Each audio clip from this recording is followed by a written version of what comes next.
Within the depths of history, there are always stories, stories that make us think, of people who, in the darkness of their time, left behind a trail of light. Now, together, we turn the page on one of those stories.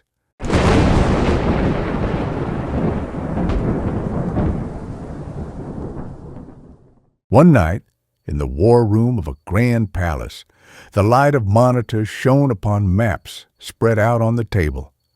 A man named Hotep, filled with anger and restlessness, paced the room. His soldiers, obedient and attentive, stood in heavy silence, awaiting a word that would shape destiny. Hotep, with a voice trembling with rage, said, "If they don't understand with words, they'll understand with fists. Wherever a voice is raised, silence it. Whoever still stands, kill them." One of the soldiers, with fear flickering in his eyes, dared to speak and said, "But sir, that area is full of civilians." Hotep, as if a storm had awakened within him, roared, "Civilians? They themselves are part of the problem. Mercy means retreat." At that moment, amid all the uproar, the door opened, and a man named Johnson stepped into the room. His face was calm, but a deep weariness rested in his gaze, as if the burden of truth weighed heavily upon his shoulders. A soft light fell upon him, and he spoke with a gentle yet resolute voice. "Power is gained through oppression and force, but it never endures through force and oppression. You remind me of a pharaoh from ancient times. He did the same. He killed infants, forbade dreams, buried stories in the dust. But one person was enough. One person in a small basket upon the expanse of water. He rewrote everything." Hotep, stunned and disbelieving, whispered, "What? Pharaoh? Just one person? Impossible." Johnson, with a calm that seemed to spring from his faith, replied, "Yes, it's possible, and by God's will it happened. Listen, and I will tell you the story." And so the tale began, a story from ancient Egypt, from a time when kings who succeeded Prophet Joseph ascended the throne and filled their hearts with oppression and tyranny. They tormented, killed, and scattered the children of Jacob, the Israelites. They subjected them to insults and mockery and caused them suffering. But the Pharaoh who sat on the throne at the time of Moses' birth, peace be upon him, was the most tyrannical of all. He handed the children of the Israelites over to the executioner's blades, seeking their destruction, and ordered that every grueling and exhausting task, from building and labor to cleaning streets and digging wells, be placed upon their shoulders. His agents forced them to work day and night, so they would never taste comfort or joy. One night, Pharaoh had a dream that made his heart tremble with fear. A fire rose from the direction of Jerusalem, engulfing the homes of Egypt and the Copts, burning and destroying everything, yet it caused no harm to the Israelites. When morning came, he summoned astrologers, magicians, and dream interpreters and demanded they unravel the mystery of this dream. They said, "A child will be born from the Israelites who will destroy your throne, drive you and your followers from this land. His birth is imminent." Pharaoh, consumed by fear, gathered the midwives of Egypt and commanded, "Every boy born to the Israelites, kill him immediately, spare only the girls." He appointed his agents to carry out this decree. Over 20,000 infants perished in blood. As the time of Moses' birth, peace be upon him, drew nearer, Jochebed, his mother, grew increasingly anxious. Day and night, she pondered how to save her child from the clutches of Pharaoh's executioners. Pharaoh had assigned agents and midwives from the Copts to monitor pregnant women. One of these midwives was watching Jochebed.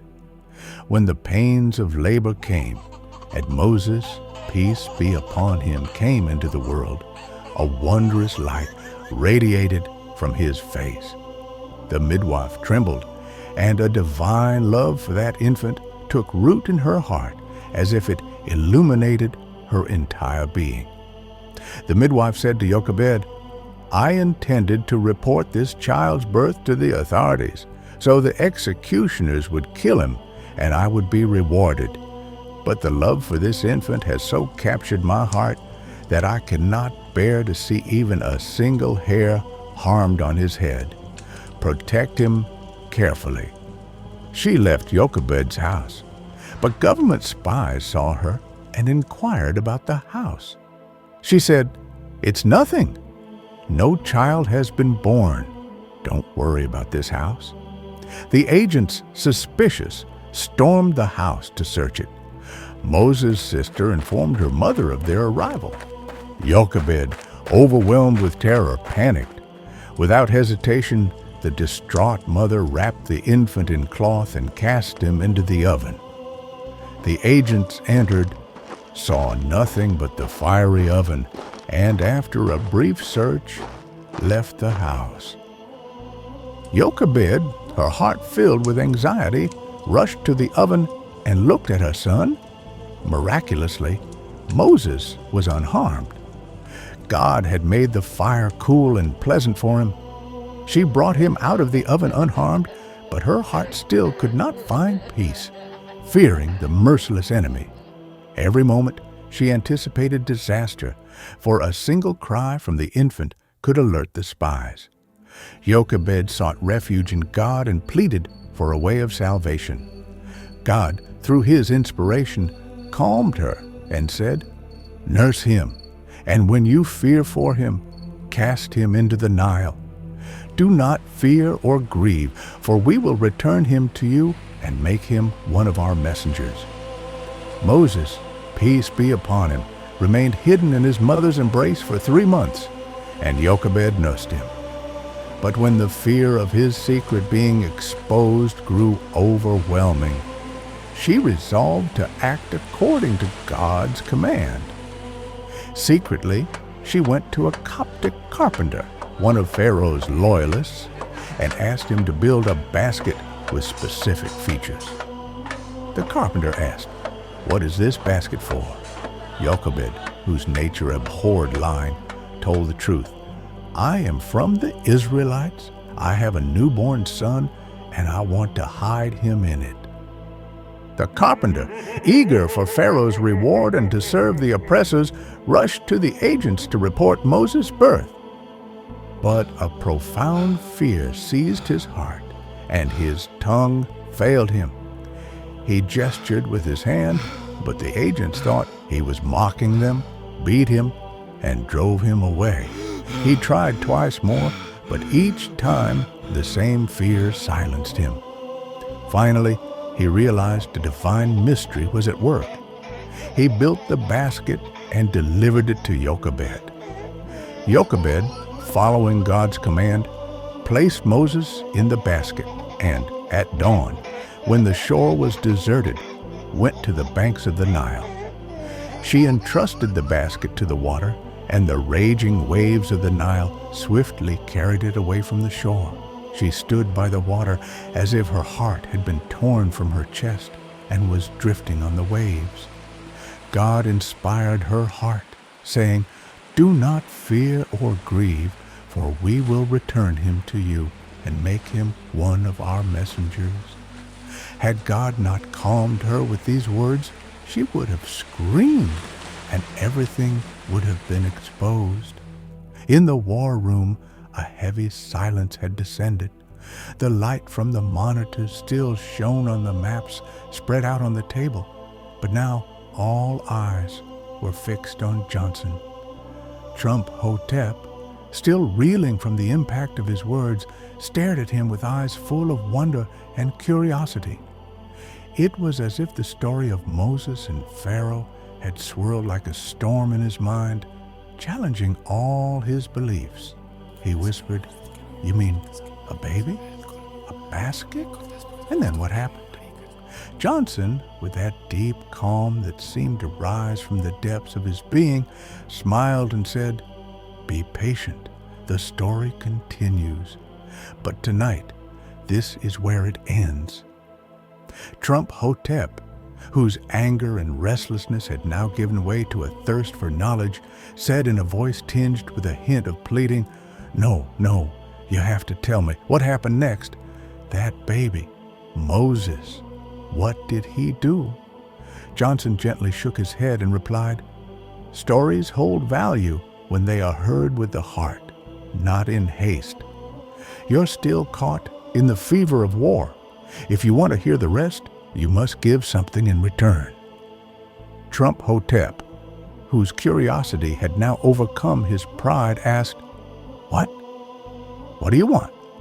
Johnson paused for a moment, then said in a firm but kind voice, Stop the war, just for tonight. Let the bloodshed cease. Let hearts find peace. If you agree to this, tomorrow night I will tell you the rest of the story. Trump Hotep looked at him, stunned. The soldiers in the corner of the room held their breath, waiting for their commander's reaction. A long moment passed. Anger and pride battled within Trump Hotep with curiosity and perhaps, just perhaps, a spark of reflection. Finally, with reluctance, he nodded and said, All right, just for tonight. But you'll tell the story tomorrow, Johnson. Promise. Johnson smiled and said, I promise. Tomorrow night, I will tell you the rest of the story of Moses and Pharaoh. Then, without another word, he left the room and closed the door behind him. Trump Hotep stared at the maps, but the fire of anger was no longer in his eyes. His mind was filled with images of the Nile River, a small basket, and a baby who was destined to change fate.